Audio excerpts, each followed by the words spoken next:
resentment is there's a bunch of people out there that have these lives that are deeply unsatisfying, because I think somehow or another, through momentum and just through just things falling into place the way they are, and people trying to fit their lives around the way these pieces have fallen into place, there are so many people that are working all day long doing something that is deeply unsatisfying and almost painful to them. Yes. If you make furniture for a living, and you feel a great satisfaction out of that, and you sell that furniture, look, man, making furniture feels good. If you can do that, you could cut those corners perfectly and sand everything down nice and stain it, and then it's done, and you get this satisfaction, and you sell it to someone, and that pays your bills. That is infinitely more satisfying than being stuck in some fucking cubicle working for someone that you don't want to work for, having to have these stupid fucking office meetings, talking to people in human resources, sitting down with your supervisor where they evaluate your job performance, and you're not really, you really need to be enthusiastic about this company. This company is your future. This kind of you're like, fuck, kill me now. There's a lot of people out there that would way rather do something else, and I hope they understand that they can. Everybody's got these stupid barriers they put in their own head. You got to resist those goddamn things, because they don't do you any good, and they certainly define the potential for your future in a negative way that's not self-serving, and it's not even real. You put this artificial ceiling on the potential for what you're doing. If you hit a wall, okay, that just means you need to regroup and rethink. It doesn't mean that wall's there, especially when it comes to something like social media or like a podcast, something where you like it less, fix that. Figure out a way to do it. You can do that. And this idea that there's no way to get past the starting block today is just ludicrous. It's crazy. And it's just this poor thinking. And people that are trapped in bad situations, one of the problems is you feel like this is your future. You feel like you're fucked and you can't get out of that. There's no hope. There's no light at the end of the tunnel. There's no rainbow. And if you feel like that, that alone can be incredibly defining and limiting. But if you look at yourself objectively and say, okay, I kind of am fucked here. I'm in credit card debt. I'm working in a shitty job. I don't like what I'm doing, but I have some ideas. I need to feed those fucking ideas. I need to feed them and water them, and I need to set aside a certain amount of time every day to just try to make those things happen. You can do that. Wondering why other people's success, or wondering why other people are successful, is the refuge of losers. Wondering why other people are successful. Like, who gives a fuck? You can say you think it sucks, but to spend time wondering why someone is successful and hating on someone successful, it doesn't do any good. It's like, what is that old expression that jealousy is, it's a poison that does the opposite of its intended? Is that your mind, you have a certain amount of bandwidth. This is why I don't read Instagram comments or Twitter comments or YouTube comments. Like, I don't have any time. If I read them, it's an accident.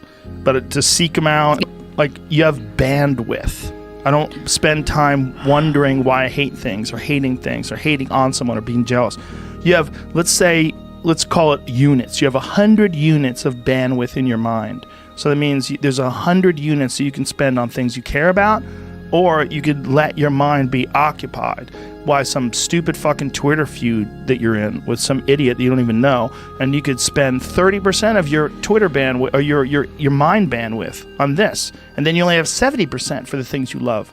And then maybe you're involved in some fucking relationship with someone who's an idiot, and you're arguing back and forth with them. Well, there's another 30% that's gone. Now you have 40% left. You have 40% for the things you love instead of 100%. But if you only concentrate on the things you care about that mean something to you, and I think that there's a lot of people out there that think somehow or another you're going to get to some place where you're living in silk sheets and you're getting your toes done while someone's dropping grapes into your mouth. I don't want that. I've never wanted that.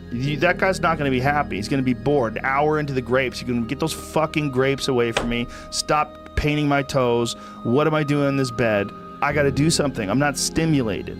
The human organism, the animal that we are, needs constant stimulation because it evolved trying to find food and escape enemies, and find shelter, escape nature, escape the elements, try to survive, And this is the great joy that you have in taking care of your children, that you can protect your children from the elements and the enemies and feed them. And it's also the great sadness that you see in losers. When I see a loser, I see some guy who's 43 years old, lives in his parents' basement, and he fucking hates the world. I'm like, that was a baby.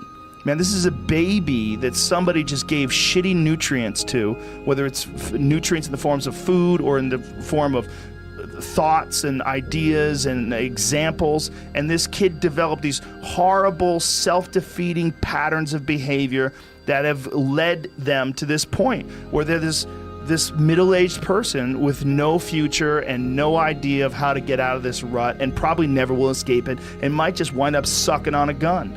You know, I mean, this is the world that we live in today. And I think part of that world is because we have been fed this line of horseshit that you're supposed to seek comfort. And I don't think you are.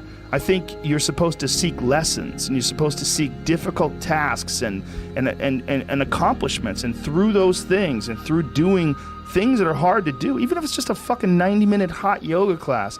I do a 90-minute yoga class, man. Those last 20 minutes, I do not want to be there, man. And I definitely don't want to give 100%. And I can cheat.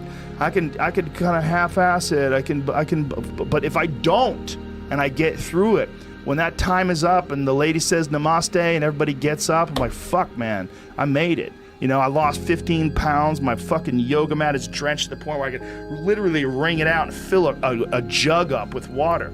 But through that struggle, I will now have a better day, and I better fucking do it again tomorrow or do something else, because if I just think, well, tomorrow I'm just going to coast and eat Twinkies and watch TV. Oh, hello, sadness, my old friend. Hello, depression. Because when you're not doing anything, you feel like shit. And that's just a part of being a human being. And we can pretend that we're something other than what we really are, and we can pretend, nah, me, man, I'm just cool, just chilling, doing nothing. Bullshit. You're a fucking human. You're a human being. You evolved from the fucking hundreds of thousands of years of hunters and gatherers and people that were struggling.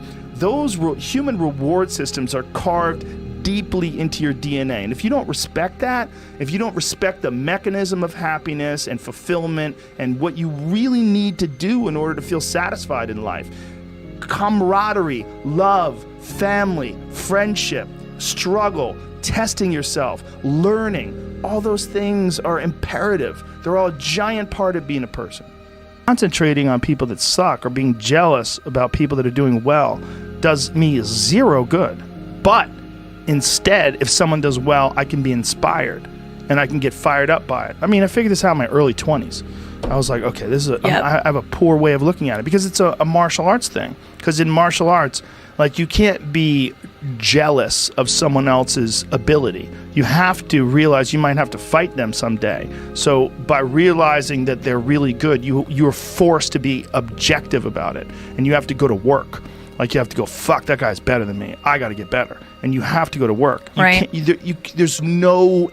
There's no positive benefit in underestimating someone. Underestimating someone will get you fucking killed. Like, literally. You're gonna get. But this is something I've cultivated for a long time, and avoided things that make me unhappy, and figured out what those things are, and been very rigid about eliminating them from my life. And one of the big ones is eliminating interactions with people that are negative. That is gigantic. And because I've realized that I'm not really as independent as I used to like to think I was. I used to like to think that my thought process was independent and that I don't give a fuck what anybody thinks.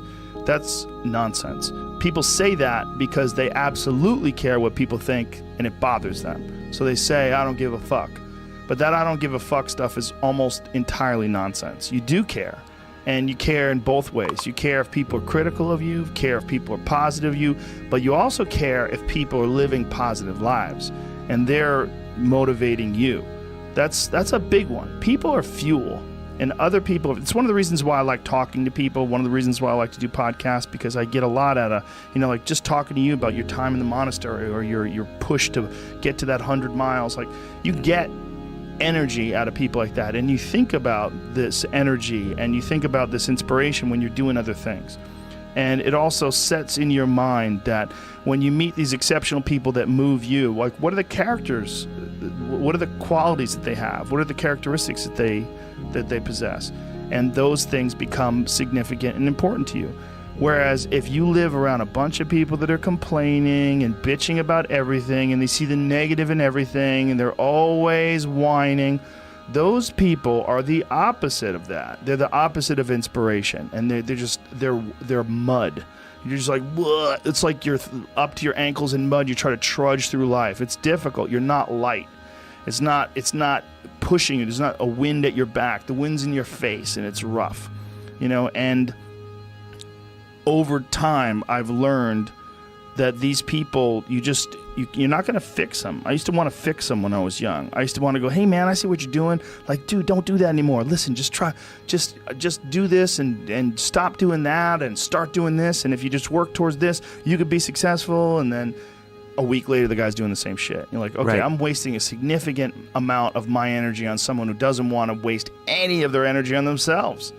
And so managing the community and the tribe that you're in, making sure that you're a good member of that tribe, that you're doing your part, and there's a lot of cynicism in these days about inspiration and about motivation, because there's a lot of fake shit. You can go on Instagram and you see a million of these inspirational quote pages, and they're run by people that are probably depressed. You see a lot of people that are, talking about how to get ahead in life, but they're not really doing anything themselves. So there's a lot of cynicism involved in that.